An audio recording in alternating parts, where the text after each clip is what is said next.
आपल्या केळीची आता येण चालू झाली आहे. रामकृष्ण हरी मंडळी, मी निखिल. आपल्याला केळीची येण चालू झाली म्हणले आता आपल्या बागेमध्ये मच्छर होऊ नये म्हणून त्यासाठी खाली फवारणी घ्यायची होती. तर त्यासाठी पंपाला 25 ml फेंडॉल आणि 50 ml हमला आपण औषध घेतला आणि आपण बागेकडे आलो. ज्या पट्ट्यामध्ये वाळला पाला आणि पिलक आपण टाकली तर त्यामध्ये फवारणी घेतली. फवारणी झाल्यानंतर गुरांसाठी वैरण काढायला आलतो. तिथे मित्र आलता तर भावाचे त्यांच्या गप्पा चालू होत्या. त्यानंतर आम्ही वैरण घेऊन घराकडे आलो आणि घरासमोर पोलवरचा बल गेला होता तर तो बल जोडण्यासाठी वायरमॅन आला होता. त्यांनी बल जोडला.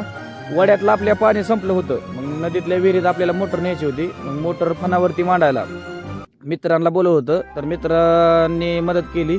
त्यानंतर आम्ही सगळे आमच्या चुलत्याकडे निघालो होतो कारण चुलत्याच्या रानामध्ये नवीन विहीर घ्यायचं काम चालू होतं. कारण आता जून महिना संपत आला, पाऊस तर काय पडला नाही म्हणून त्यांनी नवीन विहिरीचं काम चालू होतं.